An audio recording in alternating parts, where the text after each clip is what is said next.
ഇനി എല്ലാം പഴയ പടിയായിട്ടുണ്ട് ട്ടോ. ഇനി അങ്ങോട്ട് തുടങ്ങിയെന്നെ രാവിലത്തെ ചായ കടി ഉച്ചക്കത്തെ ചോറ് കറി അങ്ങനെയല്ലേ. നോമ്പിനാകുമ്പോൾ വൈകുന്നേരം മാത്രം വെച്ചുണ്ടാക്കൽ പരിപാടി അങ്ങോട്ട് ചെയ്താൽ മതിയായിരുന്നു. എന്തായാലും ഇന്നിപ്പോൾ വിചാരിച്ചിരിക്കുന്നത് ചപ്പാത്തിയും കടലക്കറിയാണ് കേട്ടോ. അപ്പോൾ ഞാൻ ചപ്പാത്തിക്കുള്ള മാവൊക്കെ ഒന്ന് നല്ലോണം കുഴച്ച് ഒന്ന് വെച്ചിട്ടുണ്ട്. കുറച്ച് നേരം കഴിഞ്ഞിട്ട് കറിയാക്കി കഴിഞ്ഞിട്ട് ചുടാമെന്ന് വിചാരിച്ചിട്ടാണ്. പിന്നെ കടലക്കറിയാണ് കേട്ടോ ഉണ്ടാക്കുന്നത്. തേങ്ങ അരക്കാതെ പൊടി ഇട്ടിട്ട് വറവിട്ടിട്ട് അതും ആക്കാമെന്ന് വിചാരിക്കുന്നുണ്ട്. അപ്പോൾ കടലയിൽ ഞാൻ ഉരുളക്കിഴങ്ങും ഉള്ളിയും പച്ചമുളകൊക്കെ ഇട്ട് കുറച്ച് മഞ്ഞൾപ്പൊടി ഉപ്പൊക്കെ ഇട്ടിട്ട് ഒന്ന് വേവിച്ചെടുത്തിട്ടുണ്ടായിരുന്നു. പിന്നെ ഞാൻ അതിൽ നിന്ന് കുറച്ച് കടല ഒന്ന് മിക്സിയുടെ ജാറിലിട്ട് ഒന്ന് അരച്ചെടുക്കുന്നുണ്ട് കേട്ടോ. കടലക്കറിക്ക് നല്ല ടേസ്റ്റും ഉണ്ടാവും.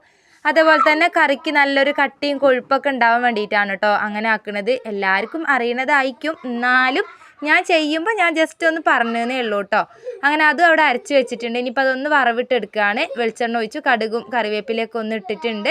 പിന്നെ അതിലേക്ക് കുറച്ച് മല്ലിപ്പൊടി, അതുപോലെ മുളക് പൊടി, പിന്നെ കുറച്ച് ബീഫ് മസാലേൻ്റെയും കൂടെ ഞാൻ ഇട്ടിട്ടുണ്ട് കേട്ടോ. ചിക്കൻ മസാലയോ ബീഫ് മസാലയോ ഏതെങ്കിലും ഒന്ന് ഇട്ടാൽ ഒരു പ്രത്യേക ടേസ്റ്റാണ് കേട്ടോ. പിന്നെ നമ്മൾ അരച്ച് പാർന്നതും എല്ലാം ഒഴിച്ചൊന്ന് തിളച്ച് വന്നാൽ നമ്മൾ കറി അവിടെ സെറ്റ് ആയിക്കോളൂ കേട്ടോ. ഞാൻ ഫസ്റ്റ് കറി ആക്കി വെക്കും, എന്നാൽ പിന്നെ കടി ഓരോന്ന് ചുടുന്നതിനനുസരിച്ച് ഓരോരുത്തർക്ക് അങ്ങനെ വന്ന് ചായ കുടിച്ച് പോവാമല്ലോ എന്ന് വിചാരിച്ചിട്ടാണ് കേട്ടോ.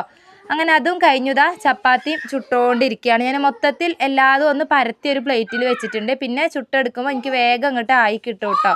അപ്പോൾ ഇക്കാക്ക് പോവാനുണ്ട്. പിന്നെ അതുപോലെ നാഫിക്കും പരീക്ഷ ഉണ്ട്. ഇന്ന് നിച്ചൂനില്ല കേട്ടോ.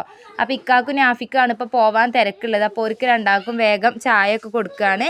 ഇക്ക ചായ കുടിച്ചു, പിന്നെ നാഫിക്കും കൊടുത്തു. പിന്നെ കുട്ടികളും അതിൻ്റെ ഇടയിലൊക്കെ വന്ന് കുടിച്ചു പോയിട്ടുണ്ടായിരുന്നു.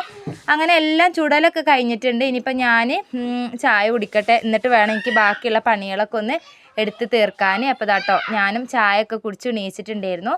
പിന്നെ തന്നെ മീൻ വാങ്ങിയിട്ടുള്ളത് ഈ ഒരു മീനാണ് കേട്ടോ. നമ്മളിവിടെ ഇതിനെ ആനച്ചവിട്ടി എന്നാണ് കേട്ടോ പറയുക. ചിലപ്പം നിങ്ങളിതിനെ കളിയാക്കും, പക്ഷേ ഞാൻ ഇവിടെ വന്ന കാലം മുതൽ ഞാൻ ഇവിടെ കേൾക്കുന്നത് ആനച്ചവിട്ടി എന്നാണ് കേട്ടോ. വലിയ മുള്ളനില്ല, അതാണ് സംഭവം. എന്തായാലും അത് കുറച്ച് കറി വെക്കണം, കുറച്ച് പൊരിക്കണം എന്ന് വിചാരിച്ചിട്ടുണ്ട്. അപ്പോൾ അതൊക്കെ ഒന്ന് നന്നാക്കി കൊണ്ടുവന്നു. പൊരിക്കാനുള്ളതൊക്കെ ഒന്ന് മസാല പെരക്കി വെച്ചിട്ടുണ്ട്. കറിക്കുള്ള ഇതാട്ടോ തക്കാളിയും പച്ചമുളകൊക്കെ ഇട്ടിട്ട് നല്ലോണം എല്ലാം ഒന്ന് വാട്ടി അതിലേക്ക് വേണ്ട പൊടികളും പുളിവെള്ളം പിഴിഞ്ഞതൊക്കെ ആയിട്ട് കറി അവിടെ റെഡി ആയിട്ടുണ്ട്. തിളച്ച് വന്നപ്പോൾ നമ്മളെ മീനും അതിലേക്കൊന്ന് ഇട്ട് കൊടുക്കുന്നുണ്ട് കേട്ടോ. ഇനിയിപ്പോൾ അതൊന്ന് വെന്ത് വന്നാൽ കുറച്ച് പച്ച വെളിച്ചെണ്ണയും കൂടെ ഇട്ടിച്ചിട്ട് ഒന്ന് അങ്ങോട്ട് ഓഫാക്കിയാൽ മതി.